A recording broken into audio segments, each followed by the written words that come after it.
Hello, and welcome to my first non-scripted video. Since this is non-scripted and I am basically just going with the flow, I will add my, any content warnings I need to in the description below. So this video is really going to be a recap and a breakdown of the last 6 chapters of serving 1 of A Doughnut From Cakeopia. I'm calling it a mid-serving, think of it as a mid-serving review of sorts. So I will be going through each chapter individually, breaking down what happened, characters, how I invented them characters, so I will be discussing their origins and everything. It's going to be fun, it's going to be fun, if I sound tired, it's because I am shattered. It is 2 a.m. in the morning, and I have decided to record this, so yay.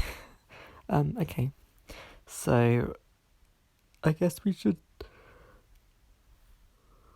Oh my gosh. Sorry, as I said, I was tired. Anyway, so, subscribe to this channel to see more videos,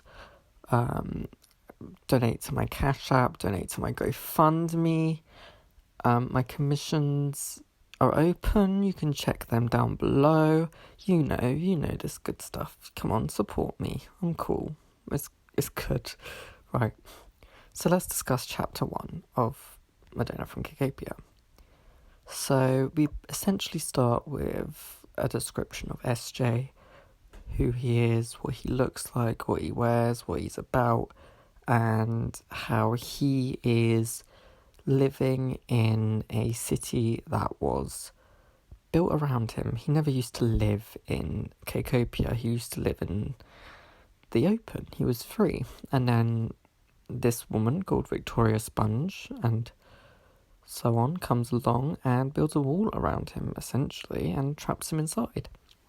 So he confides in his best friend, Apple Pie, who he explains that he isn't comfortable, he wants to leave, and then Apple Pie warns him that to do that he has to see Victoria, and Victoria is dangerous. So SJ kind of wants to see what it's about, so when he goes to bed, wondering what on earth is Victoria about, and in the morning he wants to go see her. So let's talk a bit about SJ. So SJ is in his 500s, he's pretty old, and he is a donut, a human donut.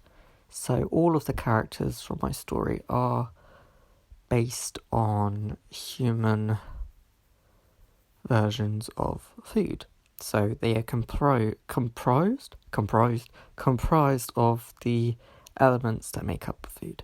So as you can see in the image on the screen, on the left hand side, I don't know my lefts and rights, I'm sorry, there should be a sketch of SJ that I drew, and it doesn't have any illustrations, but just imagine that, he's made of a donut, okay? So SJ is actually not the main character of the story that A Doughnut From Cakeopia is based on. It's actually based on an original story that I wrote when I was 5 through till when I was about 12. So I worked on it for about 6 years. And the original story was actually focused on a character called Bubblegum. Bubblegum had a brother called Gumball, and her journey started when she discovered she had another brother called Chewing Gum, who we'll get into another time. So on her journey, she goes to the sort of cake version of her town, because she basically lived on an island which was separated through candies, cakes, chocolates, etc. So she goes from the candy place where she lives, and she travelled into the bakery type area where she picks up Donut. Now, his name was originally Donut, and not strawberry jam filled donut, it was just Donut in the original story. And she picks him up, and they continue to travel. So that's what SJ is based on. SJ is based on the character of Doughnut, who is a secondary character of my original story. Now, the reason that I chose SJ instead of Bubblegum is because while Bubblegum is...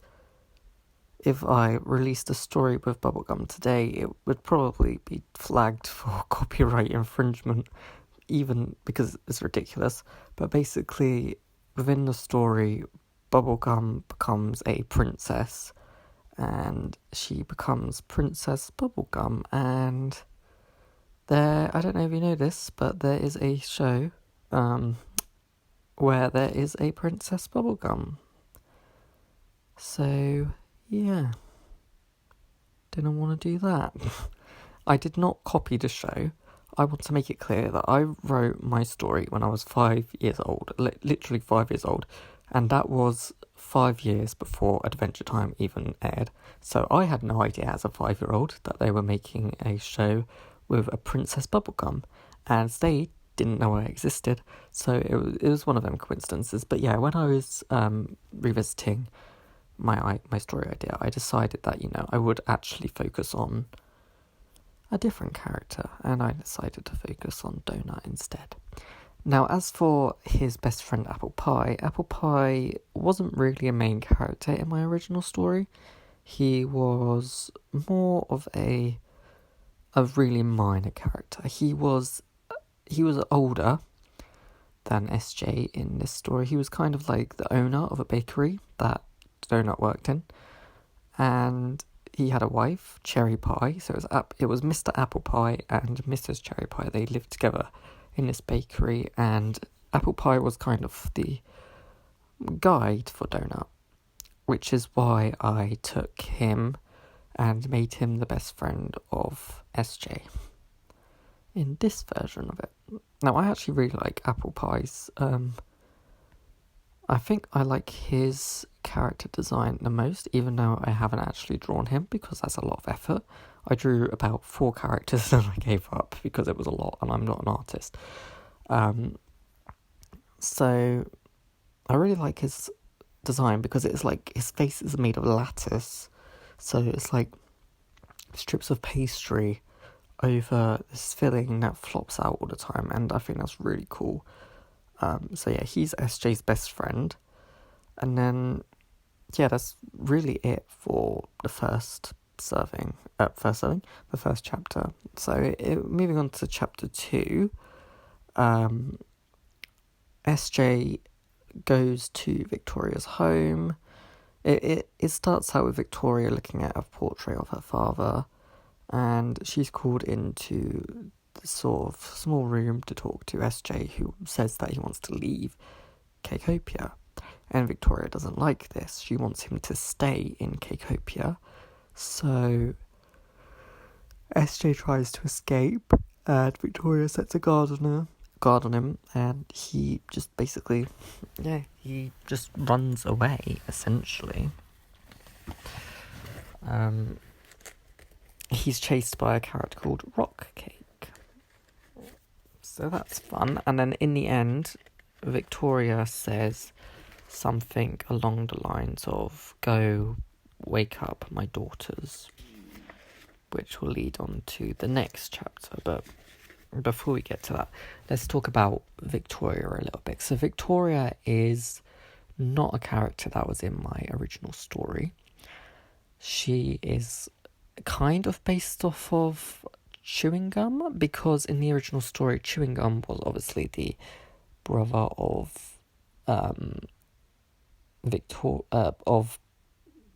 Bubblegum, and so I knew that I wanted the character to be connected to the villain in some way, but we'll get to that in a bit.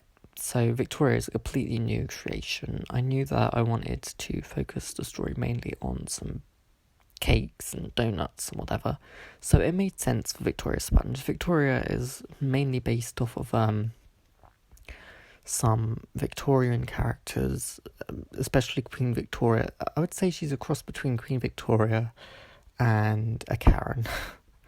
Like that stereotype of Karens. I want to see your manager. So yeah, that's really what she is based on. So yeah, let's go on to chapter 3. So chapter 3, we are introduced to the characters of Milfoy, Tiramisu, Tati Tatin. Oh, Tati Tatin shows up in chapter 2 actually, but the servants and Lego Wake Up, Blondie and Brownie, who are essentially the hitmen of this story. So they introduce a concept called expiration. Expiration is essentially when a character dies, except they don't really die. They kind of just poof out of existence, and then they come back as something else. And the reason why I did this is because every time I write, I always end up involving death in some way. It's just something I do. But I don't want to actually kill off any of these characters. I like to reinvent characters that we lose. So that's really what I wanted to do here. I wanted to take some characters and I wanted to, if they died, they could come back at any time. So any character that dies can come back in another form. It's great. And yeah, expiration is essentially just poofing out of existence, and we will get more into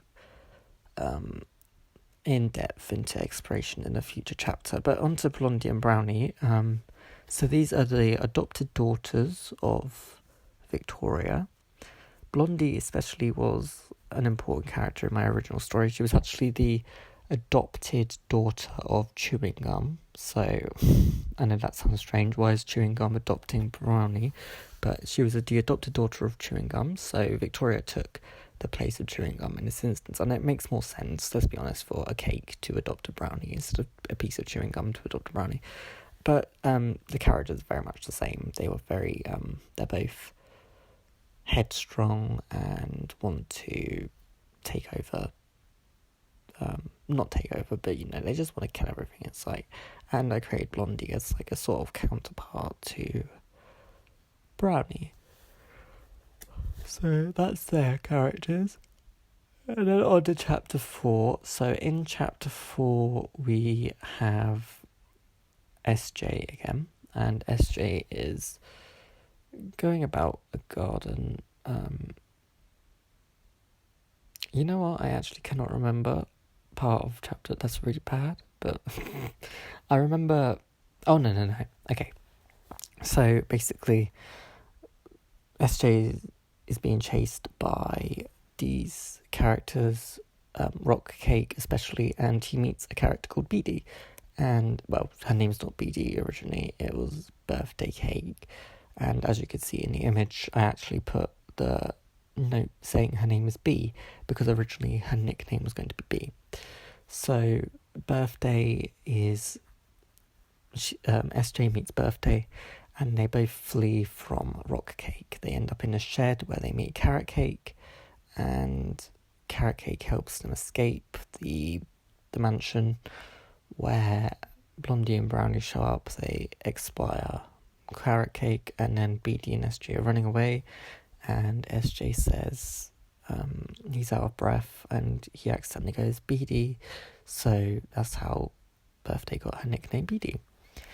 Birthday Cake is based on the original character of Cupcake from my original story. So they're both very energetic and excited and bubbly characters, and they're both main characters. So instead of the villain being the mother of Bubblegum, the main character, which would in this case be SJ, the villain is the mother of the secondary's character, Cupcake, who is now Birthday Cake. Because I felt Cupcake was a bit too generic, and I thought Birthday Cake was a bit more interesting, especially with the candle as like a sort of defining feature of Birthday. So yeah, I really like Birthday. She's my favourite character in the whole story, because she's just so energetic, and she's just so, I don't know, there's just something about her that's just so bubbly and awesome. And then that takes us on to chapter 5. So Birthday and SJ take safe haven in a cafe, which is owned by CC, Coffee Cake. And they meet a few new characters, and they're kind of coming up with a plan of how to escape. And they come up with the plan to meet Granny Eccles. But as they are in this cafe, they witness a scene where a woman called Meringue gets really annoyed with everyone in there and storms out. So 2 of the characters are a gay couple, Pecan and Pumpkin Pie. Now, I wanted to include these characters because obviously, as a queer person, I want to include queer people in my stories, and I want to naturally include them.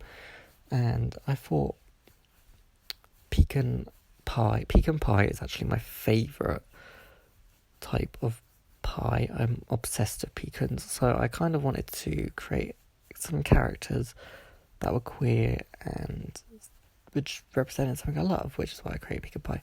Representation, you'll find there's a lot of queer representation in my stories, but it's not forced. Apple Pie is queer. Even SJ, the main character, is queer. He is asexual and aromantic, but it's never actually explicitly said. It's more referenced as we go on, so he's kind of trying to work out who he is on his journey as well. So yeah, representation is important, and to, create a villain in this scenario, I created Meringue, who is a Karen.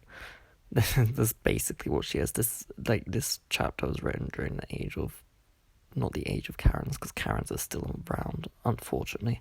But she was, when Karen really started becoming a main trope in society, that's why she was created. So she is a jerk, and she gets expired. I'm not going to say she deserved to be expired, but let's be honest, I'm not going to miss her. So, on to the final chapter. So, this chapter, SJ and BD take safe haven with Granny Eccles, who is BD's grandmother. Granny Eccles is the woman who adopted Victoria. So, yeah, she is a nice, sweet old lady, and she basically explains how Victoria and her sister Madeira used to be such great girls, and then they grew up and Victoria became a jerk, basically. So they're happy, chatting away, and then it kind of leads to Granny Eccles asking BD to leave the room, and she pulls SJ to the side and explains that there's something about BD that isn't right, essentially. So it turns out that BD actually was expired, and she is in the second version of her body. She used to be a man in her first body, and then she expired and she came back, but she does not know, and Granny Eccles is worried it will break her. And then they are interrupted by Blondie and Brownie, and yeah. So it doesn't end well. So what is next for the story? So we now have BD and SJ, and they're shaken up about Granny Eccles going. So this is partly why I wanted to do a mid-serving review, not just because 6 chapters is easier to break down, but also because this is kind of the turning point in the story. So far, they've just been introducing characters and running away from villains and whatever. But now is the main point where,